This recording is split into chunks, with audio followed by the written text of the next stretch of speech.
Hey everybody, you know deserts kind of seem like they're unlikely places for innovation, but they've become the setting for some of the world's most ambitious city-building experiments. From futuristic eco-cities to hubs designed to test cutting-edge technology, we're exploring 15 of the most fascinating experimental cities built in the 15. Arcosanti in the United States.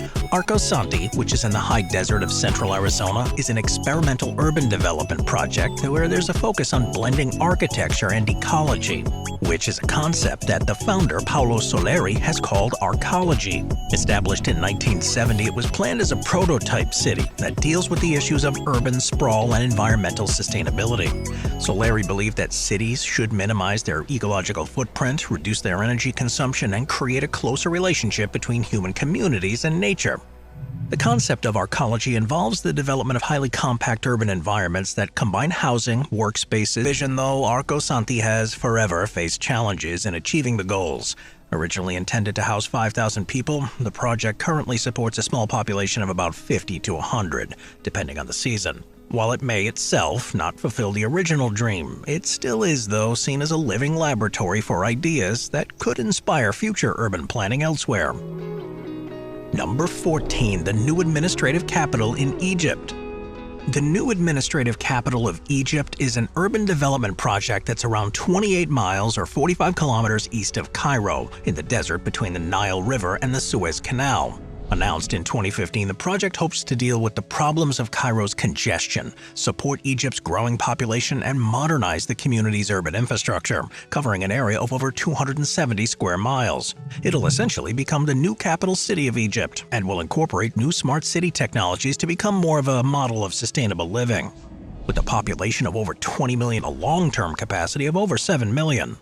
There have been concerns, though, about its affordability and whether the city will be accessible to Egypt's lower and middle-income populations. The cost of this project, estimated at $45 billion, has also led to questions about how ethical it is to prioritize such a large-scale development in a country where there are so many existing economic challenges. The government's announced plans to relocate its administrative functions to the NAC soon, and it's hoped that this step will be the push that's needed to encourage commercial organizations to move across as well and make the entire project viable. Number 13, Trojena, Saudi Arabia. So when you think of the climate in the desert, you imagine a searing hot temperature and a dusty environment, which is just about as far from the ideal conditions for winter sports as you can get. But there's a project in Saudi Arabia that's looking to change all that. Known as Trojena, it's a new mountain resort city that's being developed in a country that's part of the Neon ski chalets. There will also be a man-made freshwater lake to be a resource for eco-friendly water use. The city's going to rely heavily on renewable energy sources such as solar and wind power to minimize its environmental impact. And amazingly, Trojena is scheduled to be complete by 2026, with construction and development currently underway. Once operational, it's anticipated to attract about 700,000 visitors each year, and it'll be home to a permanent population of 7,000 people. With billions of dollars investment to make it all happen, the Saudi authorities are hoping it'll become one of the most unique winter sports destinations on the planet and attract people from across the world. Number 12, Al Ain, Abu Dhabi. Al Ain, often known as the Garden City of the United Arab Emirates, is a beautiful oasis city in Abu Dhabi. Near to the border with Oman, it's one of the oldest continuously inhabited settlements in the world, with a history dating back over 4,000 years. Its name, meaning the spring in Arabic, is an ode to the region. Green expanse covers an area of almost 3,000 acres, and it's home to more than 147,000 date palm trees, as well as fruit orchards and native flora. The oasis is sustained by an ancient falaj irrigation system, which channels underground water through a network of underground and surface channels. This falaj system, which has been used for over 3,000 years, is an example of how early inhabitants were able to harness the region's natural resources for agriculture.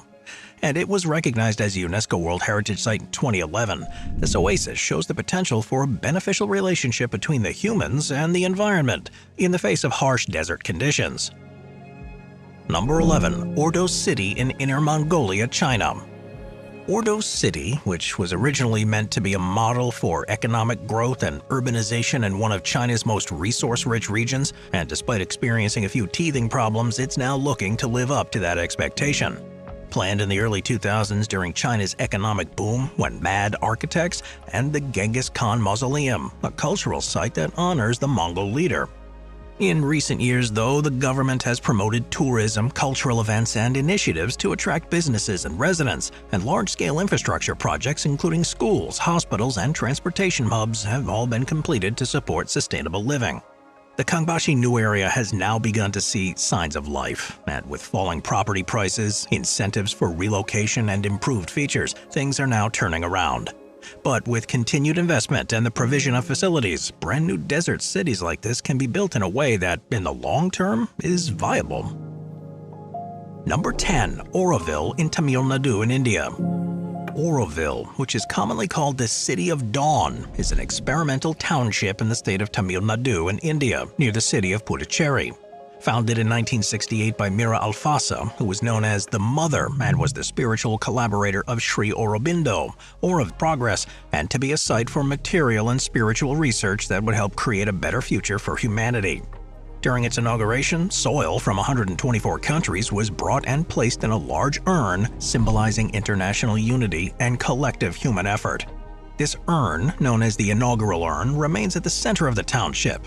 And at the center of Auroville is the Matri Mandir, the city's spiritual and architectural focal point. Known as the Soul of Auroville, the Matri Mandir is a golden spherical structure that's used as a meditation space. Inside is a chamber with a large crystal globe that reflects natural sunlight, creating an atmosphere that encourages silent contemplation. Residents can take part in community projects, income generation, education, and environmental initiatives, and the economy is largely non-commercial, based on the principles of a gift economy and mutual sharing. Number 9. Madinat Al Irfan in Oman. Madinat Al Irfan, which is in Muscat, Oman, is an square miles or 7.5 square kilometers. When it's finished, it will make it one of Oman's largest urban developments. Across both sides, there will be residential areas, commercial districts, hospitality and tourism facilities, and public and green spaces, all with a huge focus on sustainability.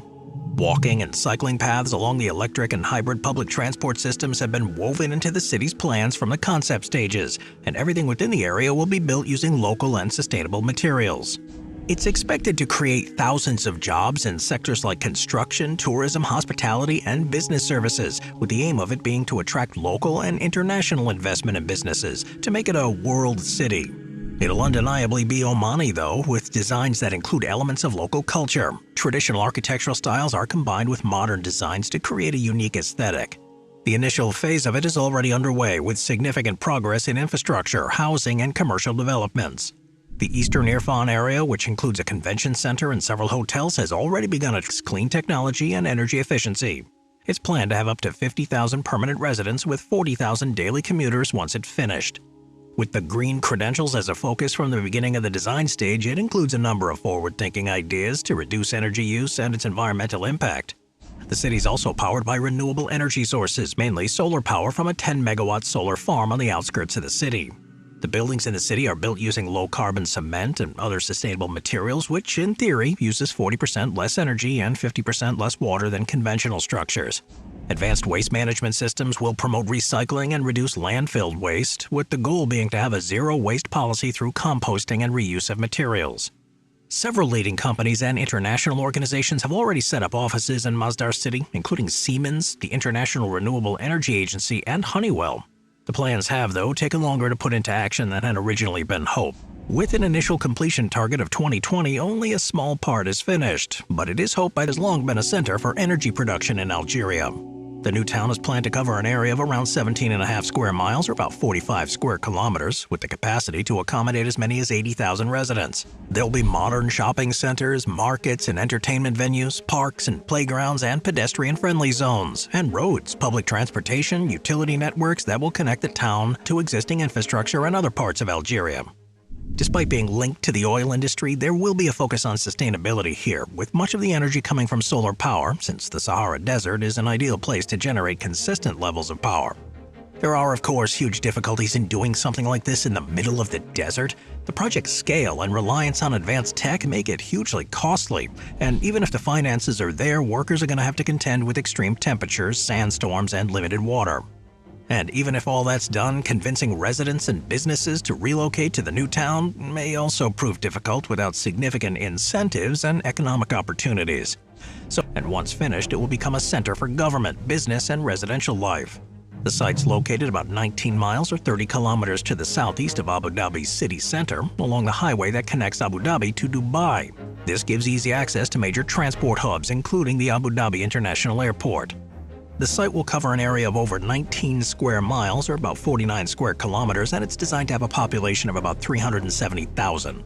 Within the master plan, there's going to be a central government district, residential neighborhoods with a mix of villas, townhouses, and apartments, commercial and business parks, of course, green spaces, and public areas. The city's layout is going to emphasize walkability, green living, and efficient use of space. To live up to the sustainability ideals, all buildings in the city will adhere to the Estidama Pearl rating system, which is Abu Dhabi's framework for sustainable construction. Solar panels and energy-efficient systems are going to be used throughout the city to reduce reliance on non-renewables. It'll also be the best-served city in the Emirates for public. Qiddiya, which is near Riyadh in Saudi Arabia, is a huge mega-project that's designed to become the kingdom's leading entertainment, sports, and cultural venue. Put forward as part of Saudi Arabia's Vision 2030, Qiddiya will eventually cover an area of over 140 square miles, or 360 square kilometers, and be a massive step towards transforming Saudi Arabia into a global tourism and leisure destination. Its closeness to the capital will mean that it's easy for locals to get to, and it'll have its own international airport to cater to the expected influx of tourists. The plan for the new city is divided into 5 primary development zones, each offering their own distinctive experience. First, there's the resort core, which will be the central entertainment area with theme parks, water parks, hotels, and cultural venues. Within this, there will be a Six Flags Qiddiya, which would be a flagship theme park and one of the first major Six Flags in the Middle East, featuring record-breaking rides and family-friendly attractions. Then there's the Motion Zone, which will all be about motorsports, already established entertainment destinations around the world. But there will be a few hurdles that'll need to overcome. The cost, of course, is astronomical, in the tens of billions, so continued investment is needed to make sure it's finished. And even then, it's going to need to be able to stand out among many other developments in the Middle East. Construction of Qiddiya, though, is already well underway, with the first phase expected to open soon. Major parks like Six Flags and several sporting venues are in advanced stages of development, and by 2030, the project is expected to be fully operational. We'll see about that. Number 4. Amaravati in Andhra Pradesh, India. Amaravati in the Indian state of Andhra Pradesh is a planned city that will eventually become the state's new capital. Announced in 2014 after the division of Andhra Pradesh and the formation of Telangana, Amaravati was developed to replace Hyderabad as the administrative and legislative center of Andhra Pradesh. But it's become an example of how difficult projects like these can be, with a series of challenges. Changing political priority included advanced infrastructure such as smart roads, digital governance, and robust public transportation systems. Over 30% of the city's area was allocated for parks, gardens, and open spaces, with the goal of enhancing livability and reducing environmental impact. Well, despite this grand vision, though, Amaravati's development has been problematic, to say the least. Initial progress included designating land for development, buying further land from farmers, construction of temporary government offices, and groundwork for infrastructure. But the city's progress stalled following a change in the state government in 2019. As of now, Amaravati is still unfinished, with only limited development of infrastructure and government facilities having taken place. The continued political and legal uncertainties here surrounding its status have stalled large-scale investments and any urban development, and it's unclear when or if it'll ever be completed. Number 3. The South Al Mutla city in Kuwait. South Al Mutla city, which is in the northern part of Kuwait, at a cost of over $20 billion, it'll become the largest urban region in the country outside of Kuwait City. It's going to cover an area of around 40 square miles or 104 square kilometers. It'll also be one of the largest urban development projects in the entire Gulf region. It's designed to house over 400,000 residents, primarily for Kuwaiti nationals, and the city's master plan divides that development into 12 residential districts. These homes will be affordable, comfortable, and have a modern design. The city is going to be served by advanced infrastructure, including road networks, water, and electricity systems. Dedicated commercial areas will then provide shopping centers, retail spaces, and business spaces, offering employment opportunities and services to residents. And across the city, there will be schools, universities, healthcare centers, parks, playgrounds, sports facilities, and community centers. On a social level, the project's going to address a critical housing shortage by providing affordable homes to Kuwaiti citizens, and the availability of modern features, schools, and healthcare facilities improves that quality of life. As with all mega projects like this, though, there's been difficulties along the way. Number 2. Telosa in the United States. Telosa is a proposal for a futuristic city in the U.S., which was suggested by billionaire entrepreneur Mark Lohr. Announced in 2021, Telosa is meant to be a model for sustainable urban living, fair resource distribution, and a new way of governance. Described as a city of the future, Telosa wants to overcome issues that have been common in current cities like urban congestion, environmental sustainability, and social inequality. The name Telosa itself comes from the Greek word of telos, meaning higher purpose. Mark Lohr is the former CEO of Walmart e-commerce and founder at Jet.com, and sees this as a new blueprint for cities. This approach aims to ensure that rising land values benefit all residents rather than a small group of landowners, which leads to shared prosperity. The vision for it is to create a 15-minute city where residents can access work, schools, healthcare, and leisure activities within a 15-minute walk or bike ride from their homes. The project is aiming to conserve resources. It's the governance model that will set it apart the most, though. Lohr has suggested a system he calls equitism, where the land is collectively owned by a community trust. As the value of the land increases, the profits would be reinvested into public services, infrastructure, education, and healthcare for all residents. With this approach aiming to eliminate wealth inequality and ensure the city's growth benefits everyone, not just a privileged few. It is an interesting concept, and one that would completely reshape the way we think about urban centers. It's ambitious too, with the aim of the first homes being ready by 2030, especially as nothing has been built yet, and that's the biggest issue. It's not cheap to realize a project like this, so there'll have to be huge financial investment and long-term commitments from stakeholders.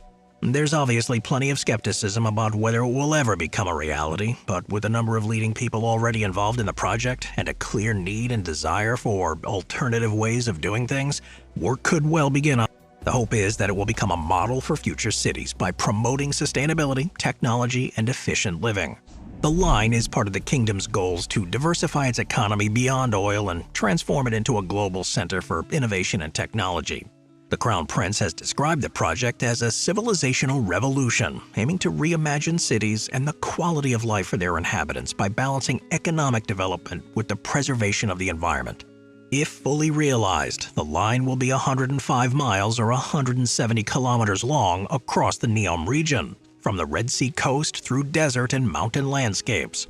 Unlike traditional cities, though, it's a linear city with a narrow width of only 656 feet or 200 meters, rising to a height of over 1,600 feet or about 500 meters. The city's been designed to be a home to as many as 9 million people within the structure, while covering an area of just 13 square miles. The line is made up of 2 massive parallel mirrored buildings that rise. It is, of course, a monumental challenge that's going to require the development of new technologies and construction techniques to have any chance of becoming a reality. The current time frame is that a 3.1 mile or 5 kilometer central segment will be completed by 2030. And if this all goes to plan, then the remaining city is projected to be fully finished by 2045, at which point it'll surely become one of the most advanced and forward-thinking urban environments on Earth, even though it's in the middle of a desert. Thanks for watching, everybody. I'll see you next time. Thank you to our channel members.